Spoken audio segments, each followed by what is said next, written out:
this story of old lady. Old lady means elderly lady. Okay. So I was practicing one day in a community setting, and a lady presents to me around, she was 50s, 60s in her age. Maybe I can say 55-year-old or maybe that age. And she enters the pharmacy. I've been dispensing some medications for normal patients, counseling in my everyday practice. So she comes in and says, I need some help. I need something for my itching and tingling sensation on the back of my body, she said. Okay, so she is a female, like presenting with symptoms of some tingling itchiness on the back of her body. So if you were the pharmacist, Anu, what questions would you ask?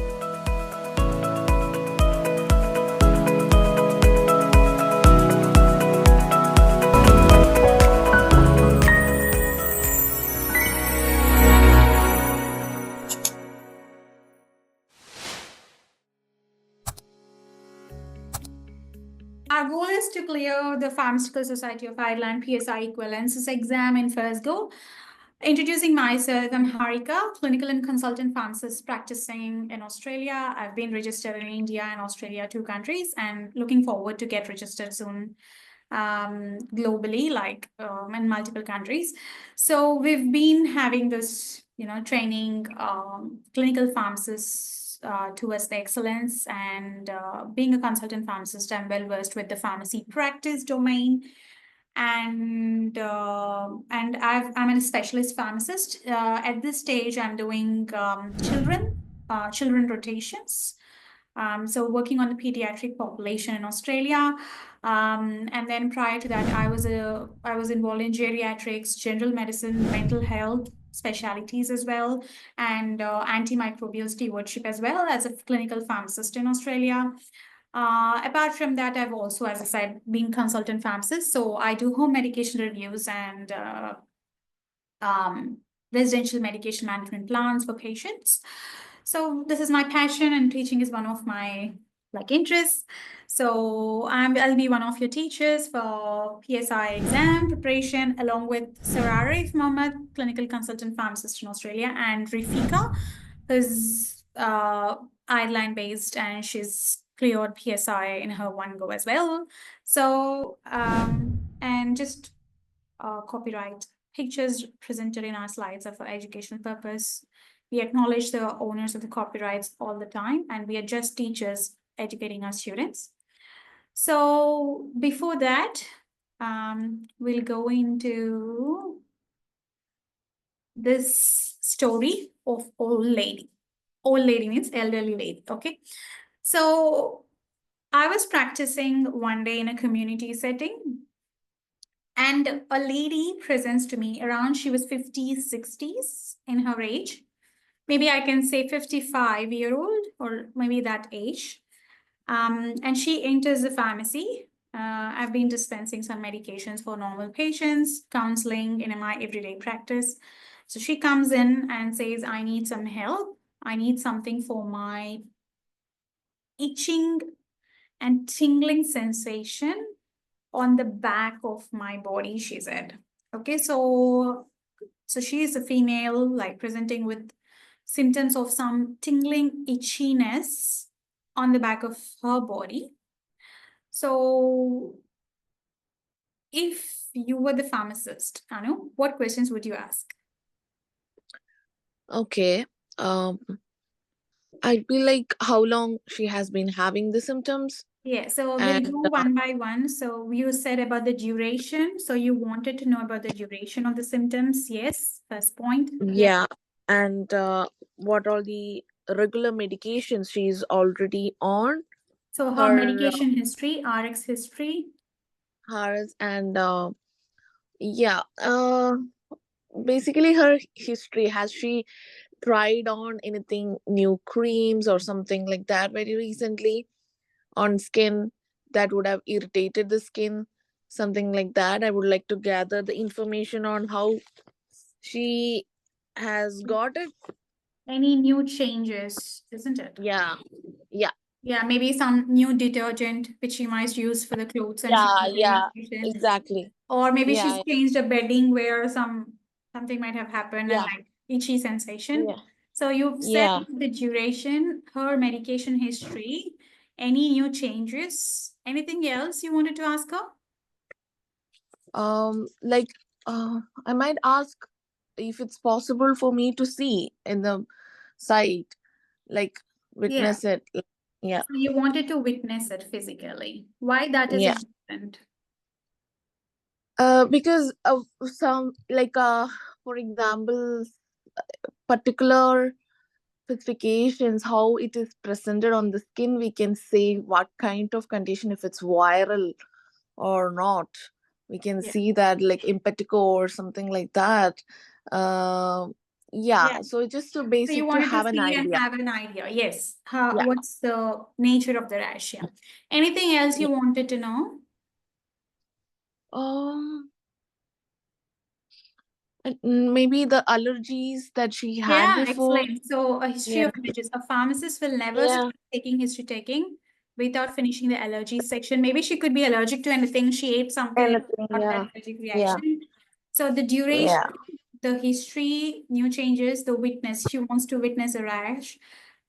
Maybe you could include location as well if you wanted to ask a Yeah. question. Yeah. Yeah. And of Yeah. course, allergies, because allergies are the most important like factor which can trigger these symptoms. So excellent. And then anything else, dear? um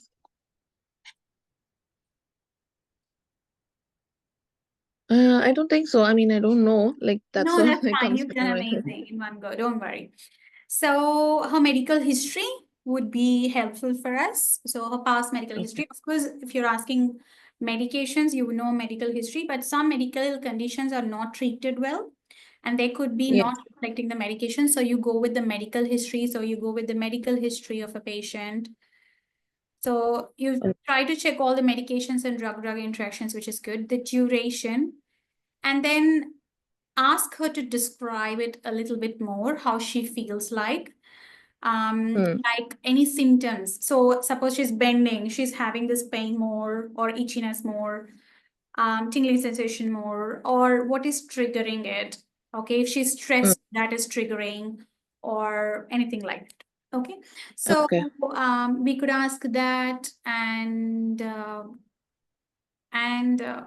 what else we could ask is okay, um, has she tried anything? Yeah. So when she comes to the pharmacy, like maybe she could have tried anything. So we could have asked her, have you tried anything for it? Maybe she could have tried something disastrous, which might have aggravated the symptoms. So for us to help her perfectly, we could ask what she has been trying uh, for it to calm down, because people do try some home remedies and some over-the-counter medication. So we really want to Yeah. know what's Yeah. going on. Okay, so these are the basic Mm. things which we ask. We can go a bit further later, but I'll continue teaching. So let's start. That's a good start, by the way. So I'll just mute you, dear. So, um, so as Anu, like you've explained, so the same thing happened with me in my real life, where this lady came to me and she said, I have tingling sensation and itchiness.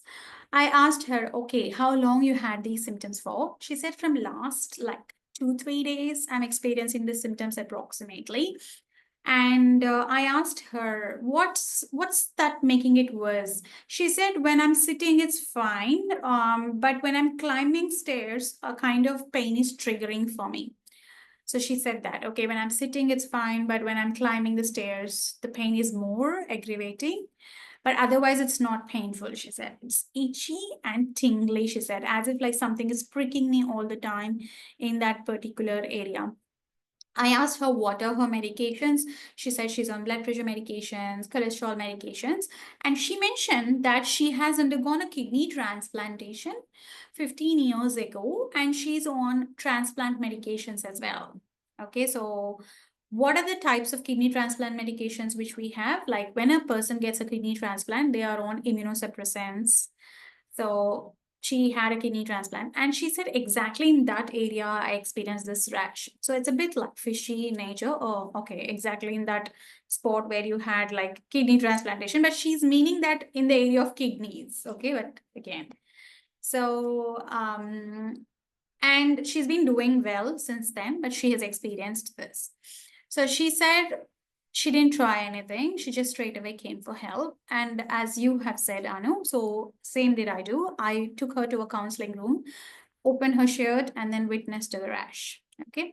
So it looked like small pimples, like in a pattern. There is a pattern for it. Small reddish rash. It looks like a baby rash. It's not even fully formed. It's a small baby rash with red erythematous nature. So normally for clinical exams, we use this term erythematous, which denotes the red coloredness. And it was like in a straight line like this, a little bit C-shaped line, really where normally like in that upper back region. And she's complaining of pain when she's climbing stairs. So I said, please go to the doctor as soon as possible and come back to me. Okay? Because thinking about her history, so if we go a bit further, what prompted a pharmacist like me, Anu, if you don't mind, you can unmute and talk now. So what prompted me to refer this patient to a doctor instead of handling her by myself? Because of her history, History, she has complicated already, history. Yes. yeah, complicated history, and she's already on medications, regular medications that would have started after her kidney procedure. So maybe it could be a side effect of that, but instead of we rectifying that, it would be better for the GP or the doctor or physician to have a look at it directly and maybe refer to her dermatologist or kindly make the changes on the medications that she has already on. Yeah, yeah. Sure. So her complicated medical history definitely prompted me that she needs a medical, like someone superior in this case, like, dealing with this kind of issues. So that's why it prompted me. And then she's presenting with the pain, like climbing upstairs. That could have asked, like, kicked my mind where it's beyond my scope to treat her as a pharmacist, but I Yeah. can refer her. Okay. So I'll mute her. So now, in reality, like as per yours, like your understanding, these two have been prompted by me. But for me, the other thing which prompted is the nature of the rash. Okay, the rash looked a bit like not a normal rash. Like it didn't look like as if someone has a contact dermatitis where they touch something and they get an itchy reaction. Of course, I asked her allergic history and she said she's not allergic to anything. So nothing related to allergies. So I didn't see anything like that, fishy, like kind of allergic reaction. But it prompted me because of her complex medical history, considering her transplantation, kidney transplantation, considering her immunosuppression, because she's on immunosuppressive medications of kidney transplantation. And apart from that, her age prompted me to send her to the doctor. Okay, so I'm unwinding this case slowly. I asked her, have you ever had chickenpox in your life? And she said, yes, she had chickenpox in her life. So is it possible for a person to get chickenpox 2 times in a lifespan? Now you can answer.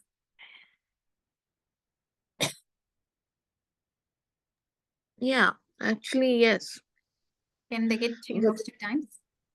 Yeah, but not immediately, like in over a long gap, over a long period of time.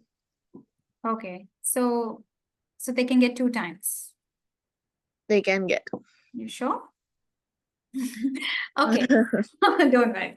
So, okay, I'll tell you. You're not completely wrong, but you're partially wrong. So, a chickenpox infection occurs only once in the lifetime. Okay, and when it comes, it gives lifelong immunity to the patient against the chickenpox. So, chicken Yeah. is caused by virus. Okay, and the virus, once occurs, it gives the patient the immunity for the lifetime. The body will remember the virus, and the patient can fight with the virus lifetime, because antibodies are secreted which will fight with the virus. Okay, so now we'll go forward and we'll talk about the viral infections, and then we'll come back to this case and I will explain you how I solve the case. Okay. Okay.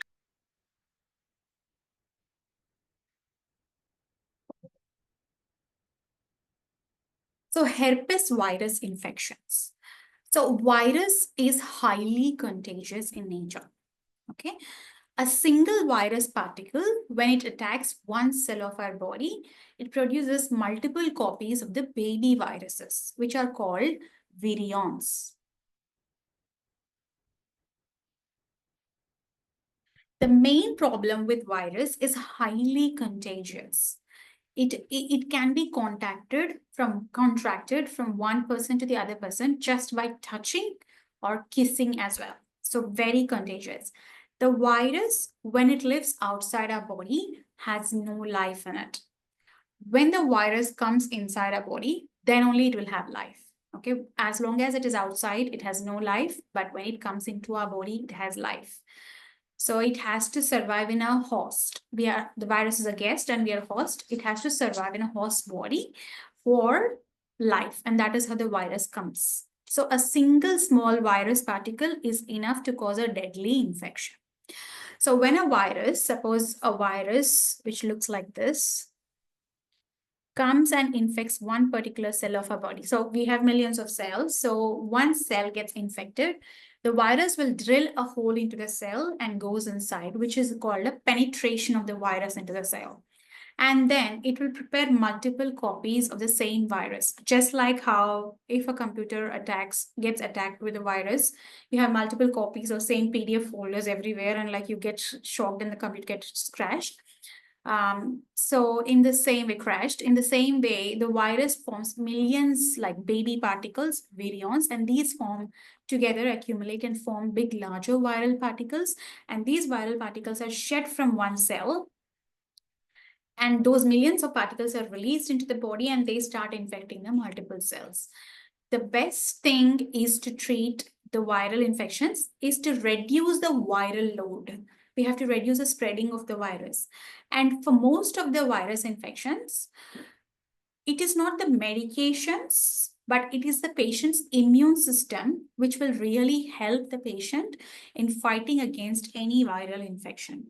If the patient's immune system is weak, then it becomes very challenging, because virus, like just if you have experienced common cold viruses, we all experience that in our life, where we have a common cold infection and we drain the energy, like we have all the vitamin C levels depleted in our body, and then we are drained from like lack of energy and get tired, because it's a very challenge for our body immune system to fight against the virus. So virus is draining because it needs a little, like our body systems to work together to fight against it. Our immune system is challenged, and the patients needs adequate fluid intake, good fluid intake, timely fluid intake, and good rest as well to fight the virus. So for simple virus infections, viral infections like common cold, we don't use any medications to treat that much. Depends on the complexity of the case. But if the issue is an advanced infection, or if the viral infection occurs in immunocompromised patients. So who are the immunocompromised patients? Those kind of patients who are undergoing kidney transplantation, who have liver transplantation, lung transplantations, or cancer chemo patients. People who are on cancer medications are severely immunocompromised, or people who have diabetes are very like immunocompromised in nature. And those kind of persons quickly get infected with the virus and then are more prone to death. Mortality and morbidity rates are higher in those patients who get infected with these virus particles. So as I said, the main problem, of course, we've already experienced the COVID virus and how it was like rapidly spreading from one person to the other person. Just as an airborne virus, like it spreads to like contaminated air particles and it just contracts to the other person. And then just incubates and then produces multiple copies. And we don't know how a person reacts. It's for the person's immune system. The antiviral medications which we use help the patient's immune system to fight against the virus. And they are very draining. So we have to push as a pharmacist for a good fluid intake, a good diet, and a good rest during any kind of viral infection. So this is a gold standard treatment, non-pharmacological treatment, many times asked in the exams. So fluid intake, proper rest are the two main factors for any viral infection. Okay, which is a non-pharmacological. Reducing the transmission by following good hygiene measures is the first goal, because prevention is always better than the treatment. But again, like fluids, keeping the fluid intake and rest is the main pushing factor, which will really help in patient recover quickly. So herpes virus infections, that is a family. Herpes is a family of viruses. So we have herpes simplex virus and varicella-zoster virus. So zoster virus and herpes simplex virus are the two common herpes family viruses which cause issues in the females. We have hundreds like other viruses, but we are not going to study everything for this PSI exam. So herpes simplex virus and varicella-zoster virus are the common infections which are important from the exam perspective. So mainly attacking the immunocompromised patients. So let's start. Herpes simplex virus, just to keep the medical terminology simple, we call it HSV virus. HSV virus is of two types, HSV1 and HSV2.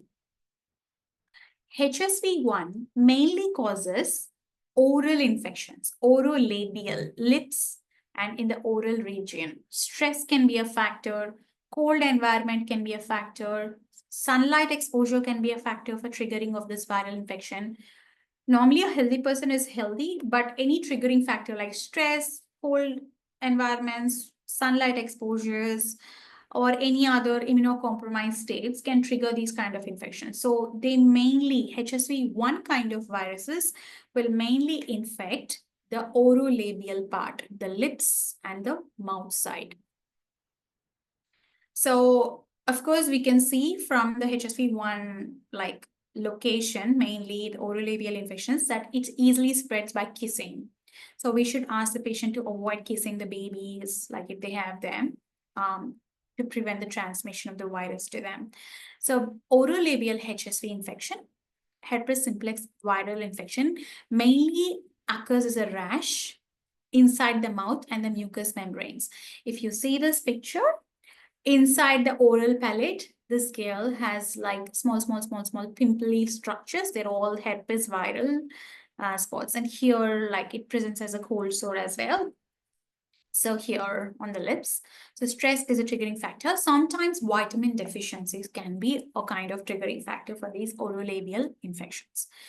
HSV1 causes orolabial infections, whereas HSV2 virus causes genital infections. Genital areas where the groin region of a female or a male,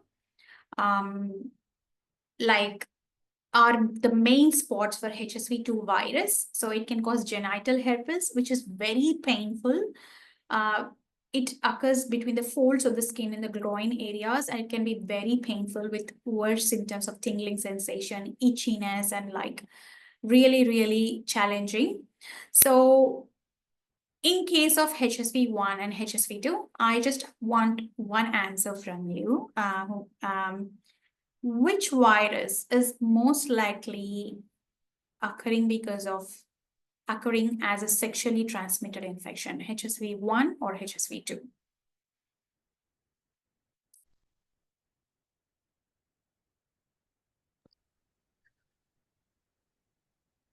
I think HSV1. I'm not sure. I'm just guessing it. Yeah, it's okay. It's just to make your mind Yeah. a little bit further.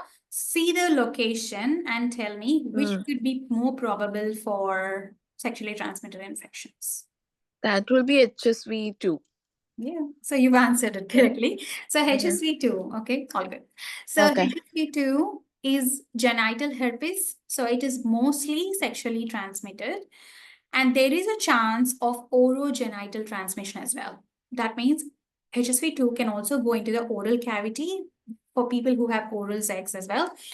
Like genital oral transmission can be there, but mainly the most simple virus, like the herpes simplex virus, which is causing the oral issues, is HSV1, and genital issues is HSV2. And seeing the area, you can easily identify that sexually, it is a kind of sexually transmitted disease. HSV2 can go into a category of sexually transmitted and sexually acquired.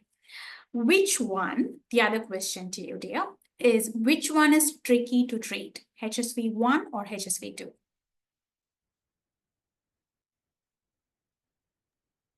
I think HSV2. Excellent. So HSV2 is tricky to treat because it is sexually transmitted. Any sexually transmitted infection are very, very difficult to treat. Normally, if an infection becomes resistant and the patient is being given tablets, we are giving therapy, we are giving IV medications, but the patient is not responding to the treatment, we better check. Like even before that, the doctor will check in the history taking any like genital area infections or any infections related to skin membranes, which are a bit like unusual in nature. They will ask, how many sex partners do you have? Do you have multiple sex partners? Any unprotected sex history? Because sexually transmitted infections, a simple skin infection can occur for a normal person.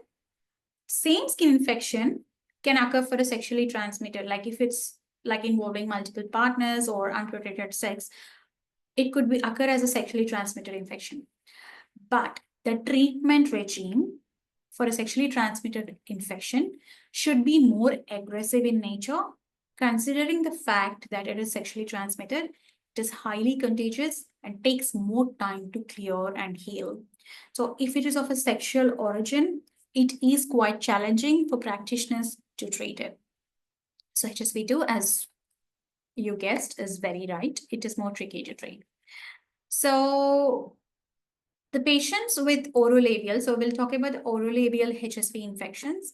They might be asymptomatic or they might have mucosal symptoms. Okay, so they might have like tingling sensation here or inside, difficulty in like taking food.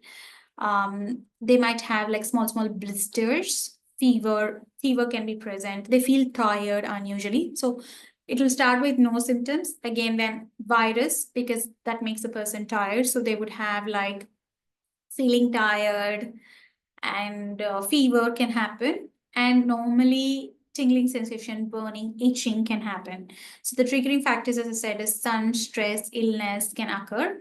So orolabial HSV infections can be recurrent. And people commonly, when they come and walk into our pharmacies, they do say that I've had this before. So when we are taking history, the other question which we can ask, even in that 55-year-old lady, is have you had this kind of rash before? Because some infections are recurrent in nature, and recurrent infections are harder to treat than a one-time infection. If an infection occurs one time and goes, very easy to treat.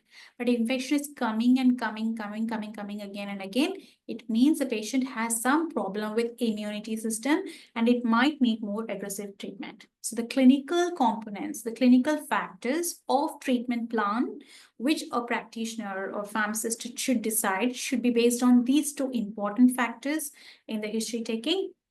That is, recurrent infections should never be forgotten. And then sexually acquired or not should never be forgotten in these kind of issues. So, and people are actually, patients are more seniors, like it's like a senior patient is more better in knowledge than a doctor, they say. So they will tell you like, see, I'm getting this very often. So recurrent infections are a bit alarming and they might need more investigations and an aggressive treatment plan to control them again and again. So we'll talk about treatment plans later. We are not worried about it. And then, as I said, we are talking about HSV2, which is anal and genital transmission is seen in sexually transmitted infections. So these ASV, so anogenital HSV, AHSV, sorry, is sexually acquired, and it looks like this. It's called genital herpes. So the best way to avoid this is using condoms during having a physical intercourse, but they could be viral shedding and there could be a chance of acquiring genital herpes. It's highly contagious. That is why the guidelines, the clinical practice guidelines do recommend us to treat the sex partner, the male sex partner or the female sex partner, in case if they are actively together, to treat both partners in case of genital herpes infections, because there is a high risk of transmission, though a physical barrier like condoms are used. So we might have to treat the both partners. In case of oral labial, we are not treating the both partners, like it's not sexually acquired, but anogenital, we might have to treat the both sexual partners in case, because to prevent the transmission. Okay, so these HSV infections, they can occur like a simple skin infection or a simple palate orolabial region infection or a genital infection like this, which is anogenital HSV infection. But there is a type of infection called eczema herpeticum. If you see this picture, eczema is a condition of a skin rash where the skin becomes very dry, itchy, and irritated. Eczema is a condition very common in cold countries like Ireland. So it is very like dry skin, then irritated, red, and itchy in nature. And it's a simple eczema which goes away with moisturizers or using a steroid cream. But eczema herpeticum is an aggressive form of HSV infection. It's not so common, but if it occurs, it is so deadly in nature. We can see this picture here. So the rash is all over the body. It's called eczema herpeticum, where the patient will have fever, tiredness, sometimes lymph glands, the glands inside the body are also inflamed. And then like too much viral particles are present in their saliva and they become very contagious to the other people. And sometimes eyes can be affected. And sometimes the internal organs, heart, kidneys, liver, gallbladder, sexual organs, everything can be affected. And if brain is affected, it could cause inflammation of the layers of the brain, which is called meningitis, or inflammation of the whole brain itself, which is called encephalitis. So we'll talk about meningitis and encephalitis in detail in our future classes, but inflammation of the layers of the brain is called meningitis, just remember for this lesson, and inflammation of the whole brain itself is called encephalitis. So this can occur with multiple organ involvement, and the patient can have coma, loss of consciousness, seizures as well, if it affects the brain as well, because these are the symptoms of the complications where multi-organ involvement can be seen. So will not talk about the treatment right away, but this is called eczema herpeticum, which is an aggressive condition. So the same virus, if it inflames the whole brain itself, it's called herpes simplex encephalitis. And then we can say herpes simplex meningitis as well, if it inflames the layers of the brain. As I said, the layers, we have layers of a brain, which is called meninges. And the whole brain, if it is inflamed, it is called encephalopathy. So whenever something goes wrong with the brain, whenever we have an active infection and the brain is affected, the patient will show you difference in their behavior. They might behave very odd, like how a person has alcohol and has a behavioral issue. In the same way, their behavior changes. They might like be forgetful in nature, or they might do same thing again and again, like looking at this again and again, or behaving very aggressively, or like doing the same thing, like itching again and again, like doing the same activity again and again without any trigger. Or they might be aggressive and shout, or they might be forgetful. They don't even like recognize you, who you are, if you belong to their family members. You means like generally I'm saying. And like inappropriateness in the behavior can be seen, or forgetfulness can be seen. The speech could be slurry and disturbed, and we could see like some speech disturbances some swallowing issues as well, and we can see seizures as well. This, again, as I said, it starts with a simple skin infection, and it could be a condition where it could be like more aggressive in nature, where it has infected the brain, encephalitis. So in this, the goal for us is we have to prevent the death, and we have to prevent the permanent neurologic sequel. So this is a word. Neurologic means something related to neurons. Sequel means, suppose we have TV series. We have like a favorite shows, and then the sequence comes, the sequel comes, part 2, part 3 comes. So what happens as a sequence? This patient now has speech disturbances, but we don't want as a sequence of this permanent speech loss.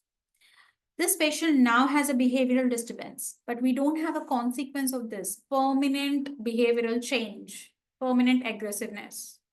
We don't want recurrent seizures and death. So neurological sequel is a consequence which occurs because of the permanent damage. If we don't act at the right spot, then the virus progresses, the infection progresses. This is important for the therapy perspective for all our pharmacists to understand that time is the most important factor in treating a patient. As soon as the treatment is like started, initiated, the better is the outcome. Otherwise, suppose someone has a heart attack. If we don't rush them to hospital, maybe we could save their life temporarily, but the loss and damage caused to the heart tissue, cardiac tissue, could be permanent, and then they will have further complications. And that's why people who have heart attacks get multiple heart attacks and die quickly, because there's a permanent damage happening to the tissue, because it's a tissue cell. It's like, suppose a dress is torn, we are tearing a dress and we are stitching the dress again, and we are wearing it again 10 times. Again, it's tearing, we are stitching. How long will the dress last? It will last hardly for 1 month, and then we have to throw the dress in the bin. In the same way, how long will an organ last? If you're repairing an organ, we have to repair it as soon as possible and try to have a very good repair to prevent a permanent damage. The consequence where we have to throw the dress in the dustbin, the same thing happens. The neurological sequel can be as a consequence, as a sequel happening due to the neurological damage, nervous system damage, brain and spinal cord damages can happen. And as a result, the permanent disability can happen where the functional processing of a person can be impaired. Like they can't move by themselves, they can't talk, they can't walk, they can't cook, they can't open even a bottle and drink water. So their executive function, which helps them work in a society, is damaged, and they should be like sitting in a chair all the time. Disability can happen, anything can happen. So to prevent the permanent damage, we have to include this as a goal of our therapy to treat as soon as possible. So the goals for treating HSV encephalitis is to prevent the death, because it's deadly in nature, something causing infection to the brain. That complication is very deadly in nature because the brain is the most important essential organ. And to prevent the permanent damage, the neurological consequences occurring to the patient. So we'll talk about the treatment again later. So that's about HSV. So we were talking about herpes infections, where we have finished the herpes simplex family of infections. And now we'll talk about the varicella-zoster virus infections. So far, any doubts, Anu? No, all good. Yeah.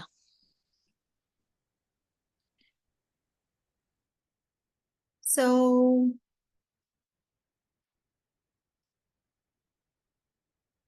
varicella family, also it's a herpes family, superfamily virus.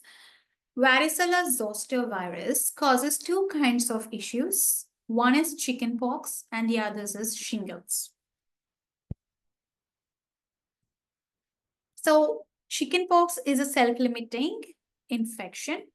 A person who gets chickenpox will normally, if it's like an immunocompetent person, very rare chance to get chickenpox again. 99.99%, he will have a permanent immunity against the chickenpox, and he will never get chickenpox again. So it is very good if we get chickenpox in the early ages of our life, like initial years, as a child, because in that situation, not like maybe 10s, 12s of that age, Because children, like, they don't have ocular symptoms like eye related issues, normally very less. But as the people age and then they get the chickenpox, if they get it at that age, it could be more complicated in nature. So chickenpox only occurs once in the lifetime, mostly. Okay, so it's caused by varicella-zoster virus. So chickenpox rash looks like this. Day one, it starts with a small blister, small little bit, and then day 3, day 5, day 10. So if you see this picture, you will have some fluid-filled blisters and they keep popping up. So the infection is highly contagious within 1-2 days when the infection starts showing symptoms and until the blisters are there.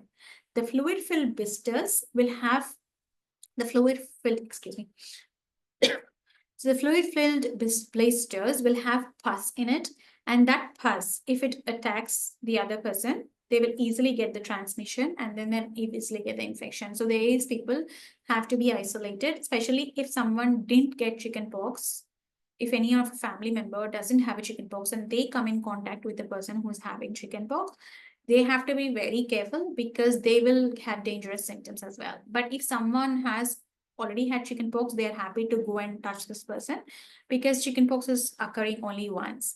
So it occurs like a rash all over the body, on the trunk region, hands as well. You can see the rash. Sometimes in the complicated cases, eye involvement, genital area involvement can also be seen.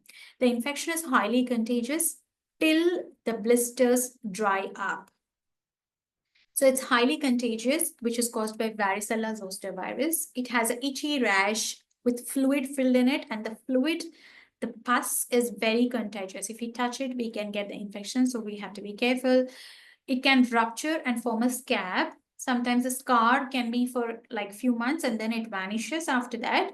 So it mainly you can see on the head of a patient, they will have other symptoms like fever, tiredness, and then trunk, and then slowly it spreads to hands. And normally it resides in a patient's body for a while, and then it is self-limiting. Our body will prepare some antibodies and fight with this virus. So most common in babies because they are weak, adults and immunocompromised patients, people who are on immunocompromised medications, they are more prone to it. So the other reason I asked her is, did you have chickenpox in your life? To that lady whom I spoke about in the first few minutes of the lecture, is to see if it's something related to chickenpox. But she said she already had chickenpox, so I understood it's not chickenpox. So now I'll come back to her again.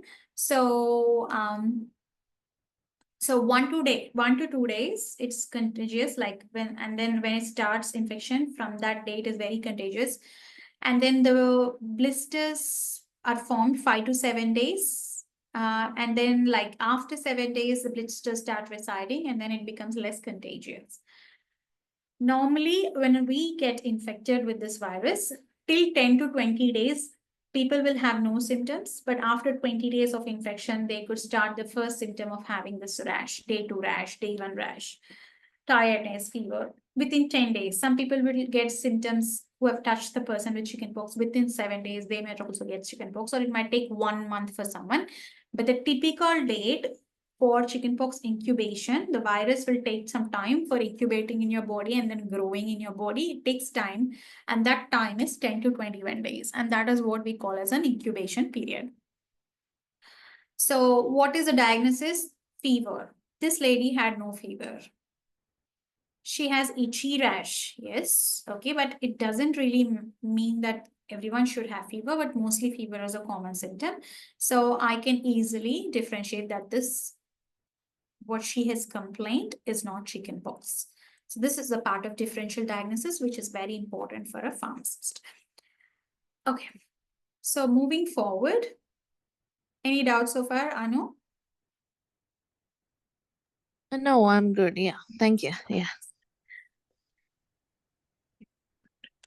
Because you're first class, I'm pampering you, okay? Yeah, okay. So next, we'll talk about an infection called shingles. So coming back to the varicella-zoster virus, again, we were talking about the herpes infections, where we're talking about herpes simplex virus, HSV1, HSV2, which cause orolabial and genital transmission. And then we had varicella-zoster virus, which can cause shingles and chickenpox. So chickenpox occurs only once in our lifetime, so we've understood this. Once chickenpox occurs, our body produces antibodies, fights with it, and it will remember again. So whenever the chickenpox virus tries to infect us again, our body will remember and will have the stored antibodies, the memory cells, which are the part of WBC regime, will remember and will attack the virus and easily protect us from chickenpox. But to prevent chickenpox, we can have a zoster vaccination. Varicella-zoster vaccinations are available, which can actively prevent the chickenpox virus. So mainly in adults who never had chickenpox, it's very advisable they take a varicella-zoster virus antivirus vaccination to prevent chickenpox, because it could be very complicated at that age.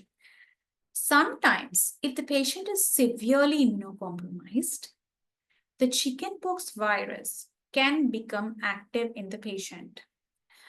But chickenpox occurs only once, as I said, so it will be active, but it won't be active throughout the body, but at a particular region, little bit here and there, where it reactivates by itself. When a virus reactivates by itself, chickenpox virus reactivates because of the severe immunocompromised nature of the person, or the patient has become very old and now there is an opportunity for the virus reactivation. But because there is a rule of nature where chickenpox has to occur only once, that is where the virus has reactivated, but it won't reactivate everywhere in the body, but it will reactivate at a particular place, which is band-like. You see this picture, you'll see a band-like pattern, and exactly this lady had that band-like pattern, which is starting to develop the fresh rash. I was like praying to God, oh my God, I should not get it, because I touched her like when I opened her shirt, but I could have not done that. Like I sanitized my hands after that. So we have to be very careful as pharmacists whom we touch, because we could be dealing with highly contagious infections. So be careful.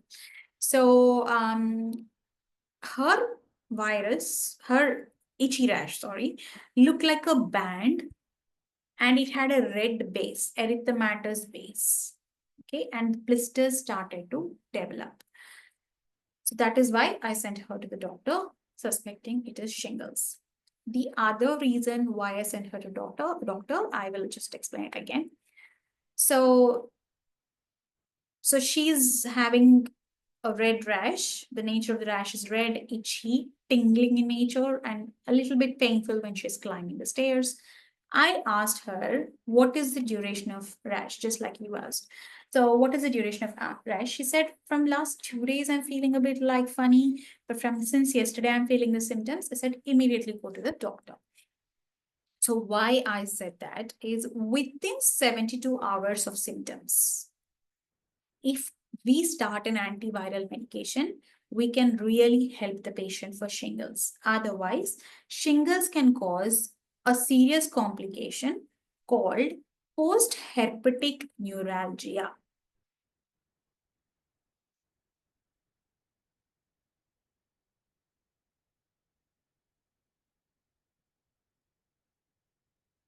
Post, after herpes virus, neuralgia. Algia means pain. So the blisters will come, they form a rash, they have a band-like pattern. So they would form mainly affecting the nerves in the nervous system region, wherever the nerves are present, like here or here, where she had at the back. And those blisters, when they go off, the rash could be very itchy and irritative. When the blisters are gone, the virus kind of tortures the nerves.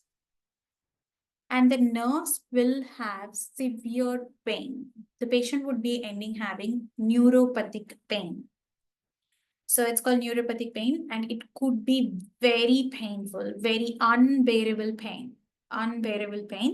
And the pain can last for 1 month or 1 year, or I have seen patients who had pain for 5 years old. And that complication is called post-herpetic neuralgia. After herpes infection, the patient will have pain, severe pain, and that too nerve pain. Not the muscle pain or anything. It's a nerve pain. It's like tingling sensation. The nervous system is connected and they get horrible pain, which is called post-herpetic neuralgia. If we start antivirals for this patient within 72 hours of getting this infection symptoms, we can reduce the risk of post-herpetic neuralgia. The severity of the pain can be reduced to some extent because we are reducing the viral load by killing the virus by giving an antiviral agent. And we can reduce the duration of the rash. The symptoms of the rash can be minimized to some extent. And that is why the other reason why I sent this lady immediately to the doctor is to start her on antivirals because we want to reduce the pain and duration of rash. At that age, post-herpetic neuralgia is very horrible. She would end up having like lifelong pain sometimes in the worst case scenario, which I have actually experienced in many of my patients. So shingles is also varicella-zoster virus. It is a chickenpox virus, but it's not causing chickenpox, it's causing shingles. It was a chickenpox virus, but once a person gets chickenpox, he would never get chickenpox again. So it is reactivating at a root ganglia, nerve root ganglions where nerves are present. It's a dormant virus, but it just got a chance to pop up at a particular spot where the nerve root ganglia are present and it causes infection. Reactivation could be a signal of less immunity in the chickenpox patients, as you have mentioned, Anu has mentioned that like as we age, we lose the immune system and then antibodies are less, and then the body forgets its immune responses, and then there could be a chance of reinfection in a rarest case. But that chance of reinfection, that name is not called shingles. That name is not called chickenpox. It is called shingles. So you're partially correct. So increasing age, medical conditions, medications can be like challenges, risk factors, which can trigger the reactivation of this virus. So shingles presents a painful rash. This lady complained of pain. So it's mainly at a particular side, one particular side. And then rash forms small vesicles, and the blisters will erupt and heal within 2 to 4 weeks. The blisters can look very big like this, and they are filled with some pus in it, and they're very infectious at that stage, very contagious. So don't touch the patient, sanitize your hands properly. Unfortunately, if your chickenpox virus gets activated and if you had chickenpox before, then you might end up having shingles. So a person who gets chickenpox touches a chickenpox person will not get chickenpox, but a person who had chickenpox which touch a chickenpox person again will not have chickenpox, but he would get shingles. But if a person has never had chickenpox and if he touches a chickenpox patient or a shingles patient, there are high chances he would get chickenpox. Okay, so a person who never had chickenpox is the most risky person because he's easily be able to get chickenpox again, or he will get shingles. Okay, so chickenpox occurs only once, but shingles can occur multiple times. And shingles is really painful. The pain problem is pain, not the rash. The rash will go off, but the pain is the main issue. So it can go up to years as well, the pain. So what is the goal of our treatment for shingles? We have to stop the viral replication. We have to help in the healing of the skin quickly. We have to relieve the pain, neuritis, inflammation of the nerves and the pain associated with it. We have to prevent the post-herpetic neuralgia. After herpes virus infection, the patient who has pain, we have to stop it and prevent it. We have to reduce the viral load, especially in immunocompromised patients. So prevention, we can't really guarantee. But if someone has a pain, mainly nerve pain, post-herpetic neuralgia, gabapentin, pregabalin, and amitriptyline, medications can be used in that patient to treat post-herpetic neuralgia. Pregabalin is quite addictive medication. It causes addiction, but mainly for nerve pain. Even opioids can't help. A simple paracetamol, opioids can help in initial stages, but once the rash has subsided, And now the nerve is completely like having post-herpetic neuralgia symptoms. In that situation, the best medications to treat the pain are gabapentin, pregabalin, P for pain, P for nerve pain, pentin, pregabalin, or amitriptyline. All have P in them. P, E, P, easy to identify. Gabapentin, pregabalin, amitriptyline. These are the medications which best treat the nerve pain in the patient. So there is a cream called Capsaicin cream, capsicum in it. It has a capsicum in it, which is seen in the chilies. That cream also people apply for post-herpetic neuralgia, but after the rash subsides. It burns the place and reduces the nerve pain, but that's another story. We'll discuss it later. But just remember for the exam purpose. So that's about shingles and the rash. So the antivirals, mainly, which will treat, so we are going to treatment plan. So the main antivirals which treat the herpes infections, the family are acyclovir, famciclovir, ganiciclovir, quidarbin, cidofovir, valciclovir, valganciclovir. These are the antivirals which are popularly used worldwide and very easy to identify. These are antivirals. Vir for virus, acyclovir ends with vir, famciclovir ends with vir, ganciclovir ends with vir, quidarbin starts with vir, vir, vir, vir. Vir means antivirals. So easy to identify. So acyclovir, famciclovir, ganciclovir, quidarbin, cidofovir, valciclovir, valganciclovir. The best old and the most popular antiviral medication is acyclovir. We might give oral antivirals in case of simple infection and IV acyclovir intravenous in case of complicated infections. Acyclovir can safely be used in pregnant women. So coming back, best antiviral for pregnant women is acyclovir. And remember, all the antivirals, if the patient's kidneys are not working well, all the antivirals need to be dose reduced. If the patient's kidneys are not performing well, they need renal dose adjustment. All the antiviral medications need renal dose adjustments because they put pressure on kidneys and the toxic metabolites can accumulate in the body when the kidney is really under pressure. And then like it can cause other consequences. So dose adjustment in case of kidney patients, like dialysis patients, the antivirals cannot be used as a regular dose that we use normally for a normal healthy human being, but a reduced dose may be required in case of kidney patients, renal patients, kidney patients with kidney issues. So all the antivirals, please remember, very frequently asked, important for the exam, all the antivirals need renal dose adjustment. And the best antiviral in the pregnant woman is acyclovir. So I'll ask you a series of questions. For herpes virus infection, oral, do you have to really use, you can, like, it depends on the situation.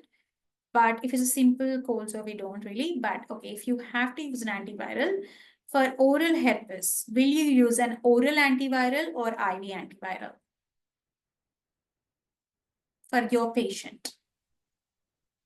It depends on the blisters, but I think for oral labial infection, oral antibiotics will be enough.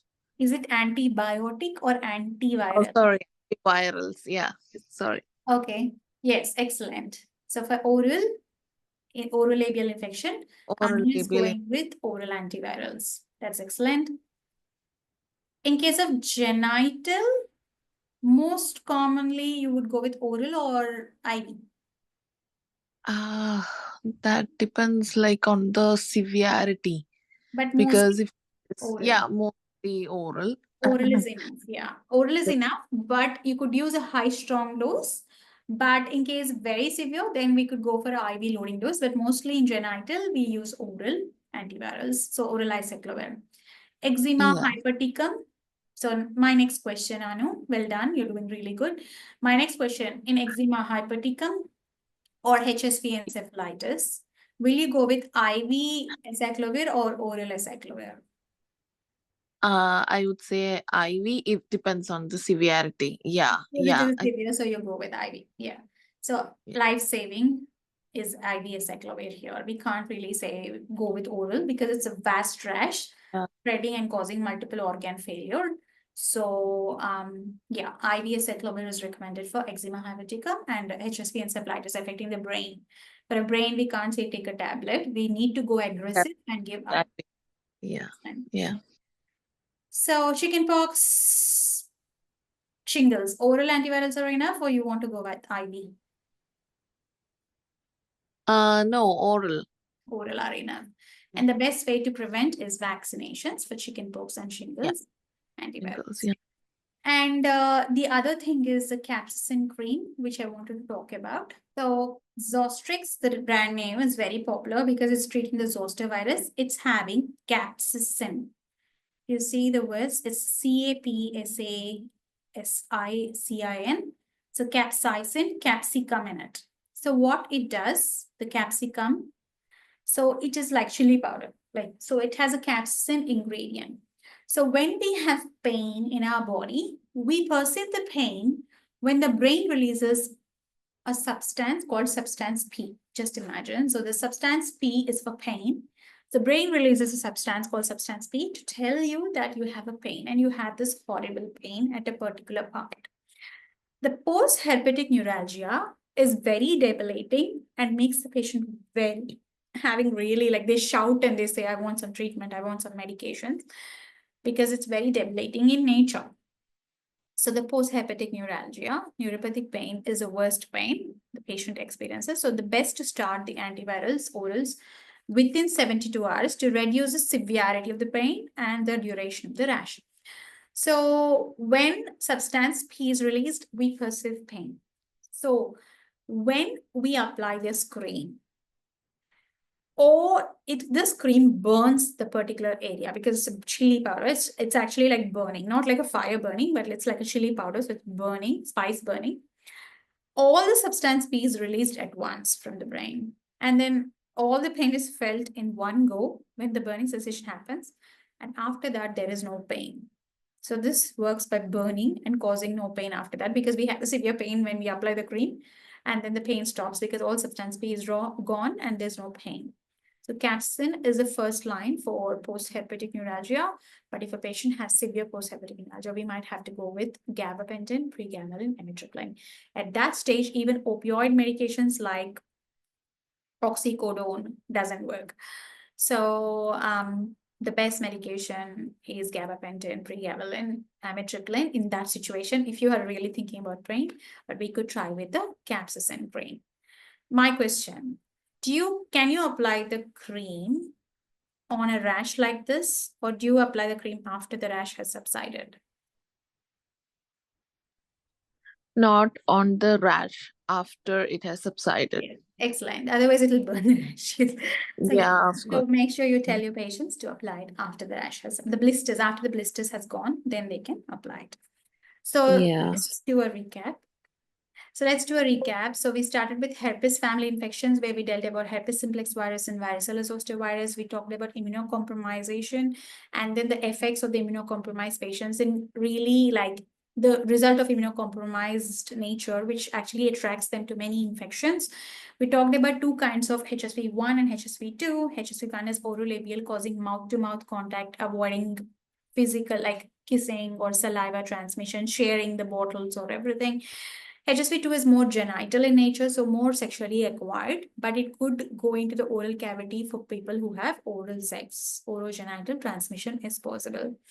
Multiple sex partners can also result in genital herpes. Orolabial, stress factors, sun, illness can trigger it. And the best antivirals are acyclovir in pregnant women, which we have covered about. The most common sexually transmitted infections are anogenital HSV in nature. The best thing is to use a condom for prevention, but again, genital herpes infections can be very complicated and it might need both partners for the treatment, the female and male for the treatment in case of those issues. Eczema herpeticum is a condition of extensive disease where multiple organ complications can be seen, like meningitis and encephalitis. In this case, we have to reduce the risk of progression of the disease and increase the lifespan of the patient. We want to prevent the death. So we use acyclovir, IV acyclovir in this case. HSV encephalitis, very like the inflammation of the entire brain itself. I've spoken about the difference between meningitis and encephalitis. We need to prevent the death. We need to prevent the neurological consequence. Acyclovir has been best medication IV to prevent the mortality and morbidity in these patients. And then we talked about varicella-zoster virus, 2 types, chickenpox, shingles.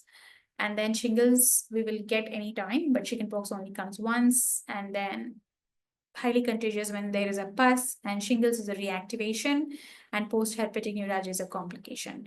And we talked about identification of antivirals. The herpes antivirals, which treat the herpes family of infections, are acyclovir, famciclovir, ganine, darabine, cidofovir, valsiclovir, valganciclovir. All these are family antivirals, and they all end with vir to identify. And then we talked about a special cream called Capsaicin with substance P modulation to reduce the pain.